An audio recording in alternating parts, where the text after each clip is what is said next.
Hi ಎಲ್ಲ ವಿದ್ಯಾರ್ಥಿಗಳೇ. So ಎಲ್ಲ ಒಂದು NEET and K C T ಸ್ಟೂಡೆಂಟ್ಗೆ ಮತ್ತೊಂದು ವಿಡಿಯೋಗೆ ಸುಸ್ವಾಗತ. ಓಕೆ, ಕೆ ಕಡೆಯಿಂದ ಏನೆಲ್ಲ ಅಪ್ಡೇಟ್ಸ್ ಬಂದಿದೆ ಈ ಒಂದು ವಿಡಿಯೋದಲ್ಲಿ ನೋಡೋಣಂತೆ. ಓಕೆ, ಕೆದಲ್ಲಿ ಹೋಗ್ತಾ ಇದ್ದೀನಿ. ಮೊದಲು ನಿಮ್ಗೆ ಕೆ ಹೋಮಲ್ಲಿ ಹೋಗ್ತಾ ಇದ್ದೀನಿ. ಓಕೆ, ಕೆಯಲ್ಲಿ ಹೋಮ್ ಹೋತಂದರೆ ಈ ಥರ ನಿಮಗೆ ಸ್ಕ್ರೀನ್ ಪ್ಲೇ ಕಾಣಿಸ್ತದೆ. ಓಕೆ, ಈ ಒಂದು ಸ್ಕ್ರೀನ್ ಮೇಲೆ ನೀವು ಮೊದಲು ಬಂದುಬಿಟ್ಟು 3 ಡಾಟ್ ಕ್ಲಿಕ್ ಮಾಡಿಕೊಂಡು ಪ್ರವೇಶ ಕ್ಲಿಕ್ ಮಾಡಿಕೊಂಡು UGC 2026 ಮೇಲೆ ಕ್ಲಿಕ್ ಮಾಡಿಕೊಂಡ್ರೆ ಓಕೆ, ನಿಮ್ಮದು ಹೊಸದಾಗಿ ಒಂದು ಲಿಂಕ್ ಕಾಣಿಸ್ತಿರ್ಬೋದು ನಿಮಗೆ. ದಾಖಲೆ ಪರಿಶೀಲನೆ ಅಂತಂದರೆ ಡಾಕ್ಯುಮೆಂಟ್ ವೆರಿಫಿಕೇಷನ್ ಅಂತಂದು ಅದ್ರ ಗೊತ್ತಿರುವಾಗೆ ಅದರದ್ದು ಡೇಟು ಕೂಡ ಕೊಟ್ಟವ್ರೆ. ಸೊ ಅದ್ರ ಮೇಲೆ ಕ್ಲಿಕ್ ಮಾಡ್ತೀನಿ, ಓಪನ್ ಮಾಡ್ಕೊತಾ ಇದ್ದೀನಿ. ಇಲ್ಲಿ ಕಾಣಿಸಿ, ಇಲ್ಲಿ ಕೂಡ ಕೊಟ್ಟವ್ರೆ CET 2026 ದಾಖಲೆ ಪರಿಶೀಲನೆ ಅಂತಂದು. ಸೊ ಯಾರೆಲ್ಲ ನೀವು ಡಾಕ್ಯುಮೆಂಟ್ ವೆರಿಫಿಕೇಷನ್ ಅಂತಂತಂದರೆ ಸೊ ಇಲ್ಲಿ ಯಾವ ಅಂತ ಕೊಟ್ಟವ್ರೆ, ಕ್ಲಾಸಸ್ ಕೂಡ ಕೊಟ್ಟವ್ರೆ.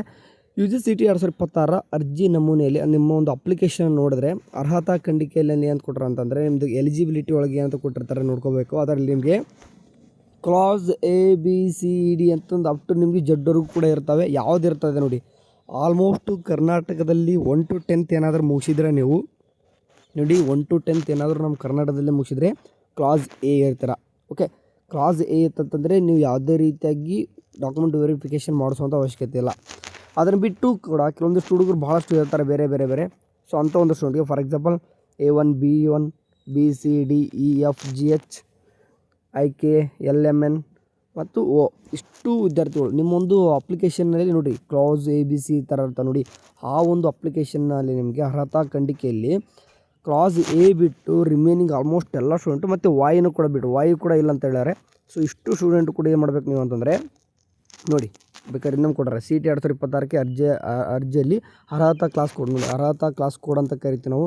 ಅದರಲ್ಲಿ ನಿಮ್ಮ ದಾಳಿ ತೋರಿಸ್ಬಿಟ್ಟಿರ್ತಾರೆ. ನಿಮ್ಮದು ಕ್ಲೇಮ್ ಮಾಡಿರೋ ವಿದ್ಯಾರ್ಥಿಗಳಿಗೆ ಮೂಲ ದಾಖಲೆಗಳ ಪರಿಶೀಲನೆ ದಿನಾಂಕ ಅಂದರೆ ನಿಮ್ಮ ಡಾಕ್ಯುಮೆಂಟ್ ವೆರಿಫಿಕೇಷನ್ ಅಷ್ಟು ಸ್ಟೂಡೆಂಟ್ಗೆ ಮಾಡ್ತಾರೆ.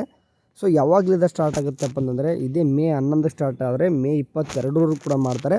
ಯಾಕೆ ಎಷ್ಟು ಡಿಲೇ ಮಾಡ್ತಾಯಿದ್ದಾರೆ ಅಂತಂದರೆ ಟೈಮ್ ಆರಾಮಿಸಿದೆ ಕೇಳೋರಿಗೆ ಇವಾಗ. ಯಾಕಂದರೆ ಇನ್ನೂ ಕೂಡ ಯಾವುದೇ ರೀತಿ KCET ರಿಸಲ್ಟ್ ಅನೌನ್ಸ್ಮೆಂಟ್ ಮಾಡಿಲ್ಲ. ಆ್ಯಂಡ್ ಅದೇ ರೀತಿ ಸೆಕೆಂಡ್ PUC ಎಕ್ಸಾಮ್ 2 ಕೂಡ ಎಕ್ಸಾಮ್ ನಡಿಬೇಕು ಕಂಪ್ಲೀಟಾಗಿ, ಅದ್ರ ರಿಸಲ್ಟ್ ಬರಬೇಕು. ಸೊ ಹಂಗಾಗಿ ಟೈಮ್ ಇದೆ, ಆರಾಮ್ಸೆ ಮಾಡೋಣ ವೆರಿಫಿಕೇಷನ್ ಕೂಡ ಅಂತಂದು ಸ್ಲೋ ಮಾಡೋರೆ. ಸೊ ಹಂಗಾಗಿ ನೀವು ಎಲ್ಲಿ ಹೋಗಬೇಕು ಡಾಕ್ಯುಮೆಂಟ್ ವೆರಿಫಿಕೇಷನ್ ಅಂತಂದರೆ ಕೆಗೆ ಬರಬೇಕು. ಯಾಕಂದರೆ ಆಲ್ಮೋಸ್ಟು ನೋಡಿ ಹೆಂಗಿದೆ ಅಂತಂದರೆ 95%. ಓಕೆ, ಹೇಳ್ತಾಯಿದ್ದೀನಿ ನೋಡಿ, 95% ಎಲ್ಲರೂ ಕೂಡ ಕ್ಲಾಸ್ ಏನೇ ಇರ್ತಾರೆ. ಓಕೆ, ಕ್ಲಾಸ್ A ಇರ್ತಾರೆ. ಈ ಕ್ಲಾಸ್ A ಬೇಕಾದ್ರೆ ಒನ್ ಟೈಮ್ ನಿಮ್ಮ ನೋಡ್ಕೊಂಡು ಅಪ್ಲಿಕೇಶನ್ ಫಾರ್ಮಲ್ಲಿ ಗೊತ್ತಾಗ್ಬಿಡ್ತದ. ಕ್ಲಾಸ್ A ಬಿಟ್ಟು ಹೇಳ್ತಿದ್ದಾರೆ ಅಂತಂದರೆ ಎಲ್ಲ ಭಾಳ ಇರೋದಿಲ್ಲ ಇವು. ಸೊ ಹಂಗಾಗಿ ಅಂಥ ಸ್ಟೂಡೆಂಟು ನೀವು ಕೆಗೆ ವಿಸಿಟ್ ಕೊಡಬೇಕು. ರಿಮೈನಿಂಗ್ 5% ಇರ್ತಾರೆ ಅಷ್ಟೇ ನೀವು. ಸೊ ಅಂಥ ಒಂದು ಸ್ಟೂಡೆಂಟ್ ಹಂಗೆ ಬರೋಂಗಿಲ್ಲ ಕೆಗೆ. ಹಿಂಗೆ ಬರಬೇಕು, ಸ್ಲಾಟ್ ಬುಕ್ ಮಾಡ್ಕೊಂಬರ್ಬೇಕು. ಸ್ಲಾಟ್ ಬುಕ್ ಯಾವ ರೀತಿ ಮಾಡೋದು ನೋಡಿ, ಅಭ್ಯರ್ಥಿಗಳು ದಾಖಲಾತಿ ಪರಿಶೀಲನೆ ಬರುವ ಮೊದಲು ಅಂತಂದರೆ ಡಾಕ್ಯುಮೆಂಟ್ ವೆರಿಫಿಕೇಷನ್ಗೆ ಬರೋ ಮೊದಲು ಪ್ರಾಧಿಕಾರದ ವೆಬ್ಸೈಟ್ನಲ್ಲಿ ಅಂದರೆ ಕೆ ಏನಿರತಕ್ಕಂಥ ಈ ಒಂದು ಅಥಾರಿಟಿ ಕೊಟ್ಟಿರ್ತಕ್ಕಂಥ ವೆಬ್ಸೈಟ್ ಕೆ ವೆಬ್ಸೈಟ್ ಏನಿದೆ ಅಲ್ಲಿ ಲಿಂಕ್ ಸ್ಲಾಟನ್ನು ದಿನಾಂಕ 7/5/2026 ಬುಕ್ ಮಾಡಿಕೊಂಡು ಖುದ್ದಾಗಿ ಹಾಜರಾಗಬೇಕು. ಅಂದರೆ ಈಗ ಬಿಟ್ಟರ ಲಿಂಕ್ ಇವಾಗಲೇ ಬುಕ್ ಮಾಡಬೇಕಾ? ಇಲ್ಲ, 7ನೇ ತಾರೀಕು ನಿಮಗೆ ಮಾಡ್ತಾರೆ, ಲಿಂಕ್ ಬಿಡ್ಬೋದು.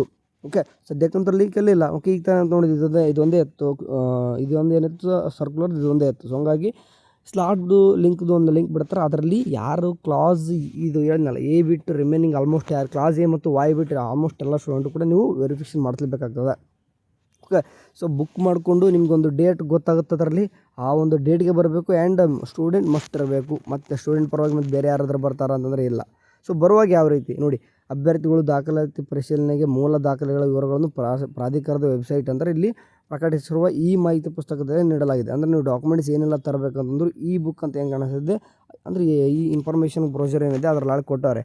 ಸೊ ಅಭ್ಯರ್ಥಿಗಳು CET 2026 ಪ್ರವೇಶ ಪತ್ರ ಮತ್ತು ಏನೇನು ತರಬೇಕಂತಲೂ ಕೂಡ ಸ್ವಲ್ಪ ನೋಡಿ. ಇಲ್ಲಿ ಅಭ್ಯರ್ಥಿಗಳು CET 2026 ಪ್ರವೇಶ ಪತ್ರ ಅಂದರೆ ನಿಮ್ದು ಏನು ಕಡ್ತಿದೆ ಅಡ್ಮಿಟ್ ಕಾರ್ಡ್ ಮತ್ತು ಅಪ್ಲಿಕೇಶನ್ ಹಾಕಿರ್ತಕ್ಕಂಥ ಅರ್ಜಿ ಮತ್ತು ಗುರುತಿನ ಚೀಟಿ ಯಾವುದಾದ್ರೂ ಒಂದು ಐಡೆಂಟಿಟಿ ಪ್ರೂಫ್, 12ನೇ ತರಗತಿಯ ಅಂಕಪಟ್ಟಿ, second PUC marks card and 10th marks card and ಅವಶ್ಯ ಇರುವ ವ್ಯಾಸಂಗ ಪ್ರಮಾಣ ಪತ್ರ.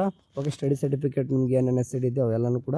ಆ್ಯಂಡ್ ಪೋಷಕರ ಪ್ರಮಾಣ ಪತ್ರಗಳು ಕೊಡಬೇಕಾಗಿದೆ, ಪೇರೆಂಟ್ಸ್ ಪ್ರಮಾಣ ಪತ್ರ ಅಂತ ಹೆಂಗಿದೆ ಅವು. ಆ್ಯಂಡ್ ಅರ್ಹತಾ ಖಂಡಿಕೆಗೆ ಅನುಗುಣವಾಗಿ ಅವಶ್ಯಕವಿರುವ ಎಲ್ಲ ಇತರ ಮೂಲ ದಾಖಲೆಗಳನ್ನು ಹಾಗೂ ಒಂದು ಸೆಟ್ ಜೆರಾಕ್ಸ್ ಪ್ರತಿಗಳನ್ನು ಒಂದೊಂದರೆ ನೀವು 2 ತೊಗೋರಿ. ಓಕೆ, 1-2 ಸೆಟ್ ಜೆರಾಕ್ಸ್ ಮಾಡಿಸೋರು ಒರಿಜಿನಲ್ ಜೊತೆಗೆ 2-3 ಸೆಟ್ ಜೆರಾಕ್ಸ್ ಕೂಡ ಮಾಡಿಸ್ಕೊಂಡ್ರಿ ಕೆಗೆ ವಿಸಿಟ್ ಕೊಡಿ. ದಾಖಲೆಗಳ ಪರಿಶೀಲನೆಗೆ ಹಾಜರಾಗಿ ಅರ್ಹತಾ ಪಡೆಯುವ ವಿದ್ಯಾರ್ಥಿಗಳಿಗೆ ಮಾತ್ರ CET 2026 ಆನ್ಲೈನ್ ಸೀಟು ಹಂಚಿಕೆಗೆ ಇಚ್ಛೆಗಳನ್ನು ನಮೂದಿಸಲು ಅವಕಾಶ ನೀಡಲಾಗುತ್ತದೆ. ಯಾರೆಲ್ಲ ಈ ಥರ ವೆರಿಫಿಕೇಷನ್ ಮಾಡಿಸ್ತಿರೋ ನಿಮಗೆ ಆಲ್ಮೋಸ್ಟ್ ಏನು ಮಾಡ್ತಾರೆ ಅಂತಂದರೆ ಓಕೆ, ನಿಮ್ಗೆ ಯಾರೆಲ್ಲ ಈ ಥರ ಇಲ್ಲಿ ಡಾಕ್ಯುಮೆಂಟ್ ವೆರಿಫಿಕೇಷನ್ ಮಾಡ್ತಿರೋ ನಿಮ್ಮ ರಿಸಲ್ಟ್ ಬಂದಾದಮೇಲೆ ಸ್ಲಿಪ್. ಓಕೆ, ಇಲ್ಲೇನಿದೆ ಸ್ಲಿಪ್ ಅಂತಂದರೆ ಡಾಕ್ಯುಮೆಂಟ್ ವೆರಿಫಿಕೇಷನ್ ಸ್ಲಿಪ್ ಅಂತ ಕರಿತೀವಿ ನಾವು. ಓಕೆ, ಡಾಕ್ಯುಮೆಂಟ್ ವೆರಿಫಿಕೇಷನ್ ಸ್ಲಿಪ್ ಅಂತ ಕರಿತೀವಿ. ಆ ಒಂದು ವೆರಿಫಿಕೇಷನ್ ಸ್ಲಿಪ್ಪಲ್ಲಿ ನಿಮ್ಗೆ ಏನಿರ್ತದೆ ಅಂತಂದರೆ ಪಾಸ್ವರ್ಡ್ ಇರ್ತದೆ ಆ್ಯಂಡ್ ನಿಮ್ಗೆ ಗೊತ್ತಿರೋ ಬಗ್ಗೆ ಒಂದು ಕೋಡ್ ಕೊಟ್ಟಿರ್ತಾರೆ. ಓಕೆ, ಸೊ ಈ ಒಂದು ಸೀಕ್ರೆಟ್ ಕೋಡ್ ಮತ್ತು ಪಾಸ್ವರ್ಡ್ ಇಟ್ಕೊಂಡೇ ನೀವು ಆಪ್ಷನ್ ಎಂಟ್ರಿ ಮಾಡಬೇಕು. ಸೊ ಅದನ್ನೇ ಹೇಳ್ತಾ ಇರೋದು ಅವರು. ನಿಮ್ಮ ಕಾಲೇಜುಗಳದ್ದು ಏನೇ ಕಾಣಿಸ್ತಿದೆ ಈ ಸೀಟು ಹಂಚಿ ಈಚೆಗೆ ನಮೂದಿಸಲು ಅದು ಹೆಲ್ಪ್ ಮಾಡ್ತದೆ ಆ ಒಂದು ಸ್ಲಿಪ್ ಇದ್ದರೆ ಮಾತ್ರ. ಓಕೆ, ಯಾವಾಗ ಕೊಡ್ತಾರೆ, ನೀವು ಇಲ್ಲಿ ವೆರಿಫಿಕೇಷನ್ ಮಾಡಿಸ್ಕೊಂಬಂದರೆ ಮಾತ್ರ ಅವ್ರ ಹತ್ರ ಡಾಟಾ ಇರ್ತದೆ, ಸ್ಲಿಪ್ ಬರ್ತದೆ. ಓಕೆ, ಸೊ ಮಸ್ಟ್ ಹೋಗಲೇಬೇಕು. ಡೇಟು ಕೂಡ ನಿಮ್ಮ ಫ್ರೆಂಡ್ಸ್ ಯಾರಾದರೂ ಇದ್ದರೆ ಹೇಳಿ.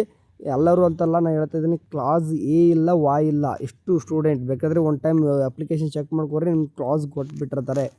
ಓಕೆ, ಸರಿ, ಏನಾದರೂ ಅಪ್ಡೇಟ್ ಬಂದರೆ ತಿಳಿಸ್ತೀನಿ. ಅಲ್ಲಿವರೆಗೆ ಚಾನಲ್ ನೋಡ್ತೀರಿ. ಟೇಕ್ ಕೇರ್, ಬಾಯ್.